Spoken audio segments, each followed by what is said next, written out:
देख रहे हैं एनसीईआरटी से चैप्टर 1 का रियल नंबर 1 एक्सरसाइज 1.1 में हमने 2 क्वेश्चन कर लिया है और ये तीसरा क्वेश्चन थर्ड क्वेश्चन है।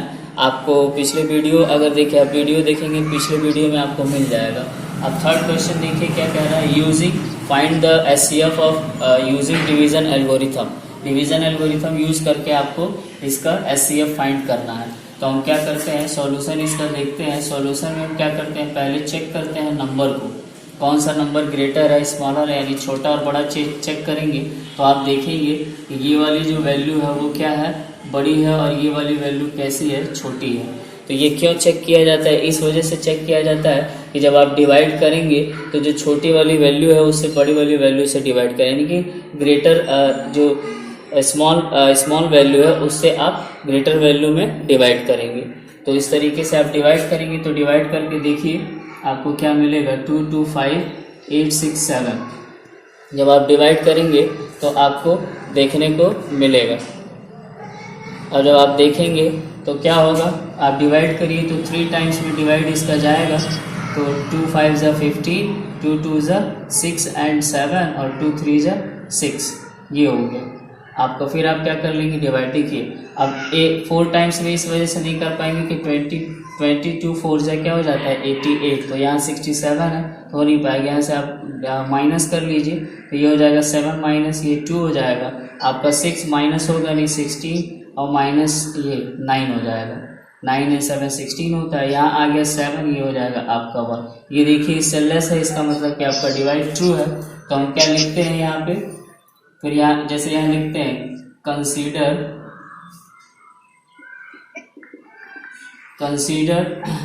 2 to 5 is divisor and 8 6 7 is dividend.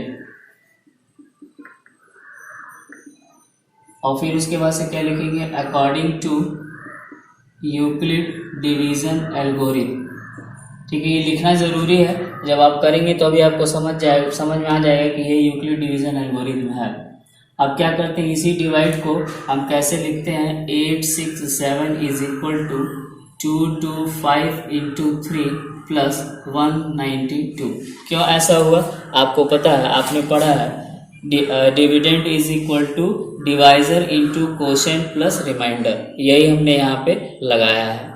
ठीक है, अब देखिए अब यहाँ पे सेकेंड स्टेप में हम क्या करते हैं, चेक करते हैं कि हमारा रिमाइंडर क्या है। तो आप इसको स्टेप फर्स्ट आप देख सकते हैं। स्टेप सेकेंड में हम क्या करते हैं, चेक करते हैं। चेक हम क्या करते हैं स्टेप सेकेंड में कि 192 क्या है, 0 है नहीं, या फिर R 0 है, रिमाइंडर आपका 0 आया नहीं आया। जब रिमाइंडर 0 नहीं आएगा तो फिर हम क्या करते हैं, एचसीएफ फाइंड करने के लिए हमको क्या करना होता था, क्या करते थे, इसमें इसको फिर से हम क्या करते थे, इसको डिवाइजर बना देते थे और इस वाले को डिविडेंड बना देते थे। 2 to 5 को जो पहले डिवाइजर था वो सेकेंड स्टेप में क्या बन जाता था, डिविडेंड बन जाता था। तो सेम वही बात यहाँ पे फिर पूरा लिखेंगे ऐसे, consider 2 to 5 is dividend and 192 is divisor। आप आगे पीछे भी लिख सकते हैं, कोई ऐसी बात नहीं है। जब ये लिख लेंगे तो फिर आपको फिर क्या करना पड़ेगा, फिर आप इसमें डिवाइड करके देख लीजिए। तो यहाँ पे 1 टाइम्स में ही डिवाइड होगा तो ये 92 आ जाएगा, 5 ये 3 और 12 3 हो जाएगा, और यहाँ पे 1 से वो हो गया। तो ये आप सेकंड स्टेप में जैसे ही आपने लिखा तो आप फिर से सेकंड स्टेप को यहाँ पे लिखेंगे। तो फिर से लिखेंगे according to Euclid division lemma, यहाँ सॉरी एल्गोरिथम नहीं है, लेमा है। तो यूक्लिड डिवीजन लेमा क्या कहता है, यूक्लिड डिवीजन लेमा वही है, dividend is equal to divisor into quotient plus remainder. तो आप यहाँ पे आपने डिवाइजर कौन लिया है, ये, और डिविडेंड आपने लिया है 2 to 5। तो जो डिविडेंड होगा 2 to 5 और आपको मिल जाएगा 192 डिवाइजर इंटू कोशेंट आपका 1 है और रिमाइंडर आपका क्या है 33 है। और फिर स्टेप 3 में आप फिर से चेक करेंगे, यही चीज़ें चेकिंग फिर से बार बार होती है कि 33 है वो 0 के इक्वल है कि नहीं है, तो नहीं है, तो मीन्स दैट कि ये क्या हो जाएगा, प्रोसेस फिर से दोहराया जाएगा, फिर से रिपीट किया जाएगा। तो फिर यहाँ पे होगा, फिर आप क्या करेंगे, फिर से आप कंसीडर करेंगे, कंसीडर। अब फिर किसको कंसीडर करेंगे, ये वाला क्या हो गया आपका डिवाइजर, और 192 क्या हो गया डिविडेंड। तो फिर आप लिख लेंगे 33 is divisor and 192 is dividend. देखिए इसमें इस सभी प्रोसेस में आपको क्या ध्यान देना है, कैसे पता चल रहा है कि डिवाइजर और डिविडेंड है। जो आपका रिमाइंडर बच रहा है वो अगले स्टेप में क्या हो जा रहा है, डिवाइजर हो जा रहा है, डिवाइजर हो जा रहा है, और जिससे आप डिवाइड कर रहे थे वही चल के क्या हो जा रहा है, डिविडेंड हो जा रहा है हर स्टेप में। शुरू में आप देखिए तो ये क्या है, आपका डिवाइजर है, ये डिविडेंड है, आपने डिवाइड किया, रिमाइंडर है। अब रिमाइंडर किस में चेंज हुआ, डिवाइजर में चेंज हुआ, डिवाइजर में चेंज हुआ, और जिससे आप डिवाइड कर रहे थे यानी कि जो डिवाइजर था वो डिविडेंड में चेंज हुआ। फिर यहाँ रिमाइंडर आया और फिर रिमाइंडर चेंज हुआ डिवाइजर में, फिर आपका डिविडेंड जो था अब फिर इसमें जो डिवाइजर था वो फिर डिविडेंड में चेंज हो गया। तो डिवाइडर तो रिमाइंडर चेंज होगा डिवाइजर में, और डिवाइजर जो चेंज होगा वो डिविडेंड में चेंज होगा। ये बात आप याद रखेंगे। तो स्टेप 3 को मैं ऊपर लिख देता हूँ, इसको इरेज कर देता हूँ मैं, ठीक है। तो स्टेप 3 को जब आप यहाँ से डिवाइड कर लीजिए, 6 टाइम में नहीं जाएगा, 5 टाइम में ही जाएगा। 5 3 जा 15 और 5 3 जा 15 नहीं 16, ये हो जाएगा। यहाँ से 12 5 हो जाएगा 7, और ये 2 हो 8 हो गया, 8 हो गया 27, ठीक है। तो देखिए स्टेप 3 आपका कैसे होगा, आप डिवाइड जब करेंगे तो स्टेप 3 में आपको मिलेगा 192 is equal to 33 into 5 plus 27। ये आपका थर्ड स्टेप हो जाए। फिर आप स्टेप 4 में आप क्या करेंगे, चेंज करेंगे। स्टेप 4 में फिर आप चेक करेंगे कि 27 इज नॉट इक्वल्स टू 0 या फिर r is not equals to 0। तो क्या होगा, the process will be continue, process फिर से कंटिन्यू होगा। और प्रोसेस फिर से जब कंटिन्यू होगा तो यानी यूक्लिड डिवीजन लेमा फिर से कंटिन्यू। फिर आप लिखेंगे कंसीडर, कंसीडर क्या आपको मैंने बताया था, जो रिमाइंडर चेंज होगा वो किस में चेंज होगा, डिविडेंड में, डिवाइजर में। तो 27 चेंज होगा किस में, डिवाइजर, क्योंकि ये रिमाइंडर था। और फिर आपको क्या हो जाएगा, एंड, और जो डिवाइजर था वो किस में कन्वर्ट हुआ, डिविडेंड में। तो ये हो जाएगा आपका डिविडेंड। और फिर इसको मिटा देते हैं, इरेज कर देते हैं ये पूरा, है ना, ताकि आप इसको अब यहाँ से अब देखिए यहाँ आपको क्या दिखा, 33 आपको डिविडेंड मिल गया है। अब यहाँ पे अब फिर आप क्या कर लेंगे, यहाँ फिर डिवाइड कर लेंगे ऐसे, और 27 से करेंगे तो फर्स्ट टाइम से डिवाइड होगा, तो ये हो जाएगा 6 आ जाएगा आपका रिमाइंडर। तो आप फिर क्या कर लेंगे, स्टेप में उसी स्टेप को लिखेंगे, यानी 27 को 33 को आपने लिखा 27 इंटू 1 प्लस 6।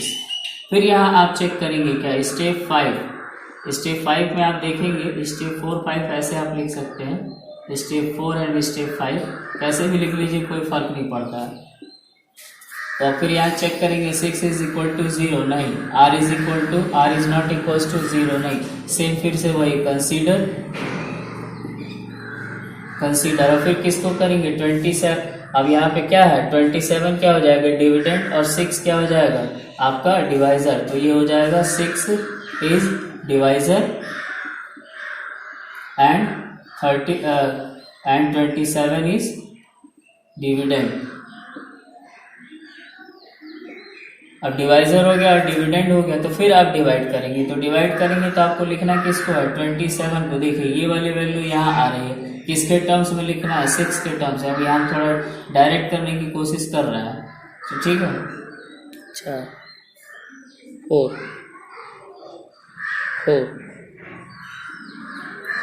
तो क्या हो जाएगा, 4 हो जाएगा, 6 चौको 24 यानी 6 4 जा 6 4 या 24 और प्लस 3 ये हो जाएगा। तो यहाँ आप देखेंगे अगर मान लीजिए आपको नहीं हो पा रहा है तो यहाँ पे आप देख लीजिए 4 24 और यहाँ हो जाएगा 3 आपका रिमाइंडर बचेगा। तो फिर यहाँ रिमाइंडर 3 बचा तो अब आगे फिर से स्टेप लेंगे और स्टेप हो जाएगा आपका 6। फिर यहाँ देखेंगे 3 इज नॉट इक्वल टू 0 या फिर r is not equal to 0। फिर वही बात है कंसीडर 3 इज क्या हो जाएगा आपका डिवाइजर और फिर बचा क्या था आपका 6। तो 6 क्या हो जाएगा 6 इज डिविडेंड। तो फिर से आप क्या करेंगे आप यहाँ पे लिख या आप बार बार लिखा करेंगे according to Euclid division lemma. आप ये लिखा करेंगे यूक्लिड डिवीजन लेमा। यहाँ पे भी आप यूक्लिड डिवीजन लेमा ये आप हमेशा लिखा करेंगे, ठीक है। यहाँ पे भी लिखेंगे according to Euclid division lemma. ये लिखने के बाद फिर आपको क्या करना है 6 को आपको लिखना है किसके टर्म्स में 3 के टर्म्स में। 3 2 जा 6 0। अब यहाँ पे रिमाइंडर क्या हो गया r इज इक्वल टू 0 यानी मीन्स दैट कि अब ये लिखेंगे r is equal to 0 the process will be abort. क्या लिखेंगे द प्रोसेस ऐसे लिख लेंगे the process will be abort. तो फिर आपको SCF आपको मिल जाएगा। तो SCF ऑफ 2 2 5 या फिर आप ऐसे जो गिवन इक्वेशन में था जो गिवन क्वेश्चन में था इज 3। ये आपका फाइनल आंसर आया समझ में। क्वेश्चन नंबर 2 देखिए। क्वेश्चन नंबर 2 में आपको दिखाना है कि 6 cube plus 1 and 6 cube plus 3 and 6 cube plus 5। ये कह रहा है कि ये आपको दिखाना है कि ये कोई एक ऑड इंटीजर है। अब जब ये हमको दिखाना है कि ये 6 ऑड इंटीजर है तो ये ऑड इंटीजर है तो इसके लिए आप क्या करेंगे बताना है। तो ये प्रूफ है एक तरीके का जो कि आपको मैं बता रहा हूँ और ये बेस्ड है डिवीजन यूक्लिड डिवीजन लेमा पे बेस्ड है। तो आप क्या करिए लेट कर लीजिए let a is equal a is odd positive integer and b is equal to 6। अगर आपने ऐसा किया तो फिर according to Euclid division algorithm to 6 cube plus 6 cube ऐसे लिख सकते हैं क्योंकि हमने इसको 6 माना है। तो यहाँ पे हम क्या लिख लेंगे a is equal to 6 cube. आप यहाँ आगे लिख सकते हैं यहाँ पे आप लिख सकते हैं क्यू आर सच दैट इस तरीके से। तो r की जो वैल्यू होगी वो वेरी कहाँ करेगी 0 से वेरी करेगी। तो इस तरीके से 0 या तो 0 होगी या फिर 0 से बड़ी होगी या फिर किससे छोटी होगी 6 से छोटी होगी। तो यहाँ पे हम ये कंडीशन देखते हैं क्योंकि आपको पता है कि ऐसे जब लिखते हैं a is equal to b q plus r तो वहाँ हम लिखते हैं दिखाते हैं कि r is greater than or equal to 0 और फिर दिखाते हैं कि r is less than b। ये दो कंडीशन हम लेते हैं यूक्लिड डिवीजन एल्गोरिथम जब यूज करते हैं तब। तो इसके अकॉर्डिंग आप ऐसे लिख सकते हैं। इसका मतलब ये है कि r की वैल्यू क्या है 0 हो सकती है 1 2 3 4 5 यहाँ तक हो सकती है। तब r की वैल्यू इसमें पुट कर दीजिए। जब r की वैल्यू 0 पुट करेंगे तो a की वैल्यू क्या आ जाएगी 6 क्यूब। r की वैल्यू 1 पुट करेंगे तो फिर a की वैल्यू आ जाएगी क्या 6 क्यूब प्लस 1 और फिर r की वैल्यू जब आप 0 पुट करेंगे 2 पुट करेंगे तो इस तरीके से आपको वैल्यू मिलती जाएगी। तो हम ऐसे लिख दे रहे हैं 6 cube plus 2 6 cube plus 3 6 cube plus 4 and 6 cube plus 5। अब देखिए जब आप कंपैरिजन कर रहे हैं तो ये देखिए 6 cube plus 2 and 6 cube plus 4 ये आपके कैसे हैं ये आपको इवन नंबर है। या जब आपको इवन नंबर है तो इससे आपको पता चल रहा है कि 6 cube plus 1 and 6 cube plus 3 and 6 cube plus 5 ये क्या हो जाएंगे आपके ये और पॉजिटिव इंटीजर हो जाएंगे। आप यहाँ एक लाइन में लिख सकते हैं here 6q plus 2 and 6q plus 4 is even positive integer, so that 6q plus 1, 6q plus 3 and 6q plus 5 is odd positive. देखिए यहाँ पे 6q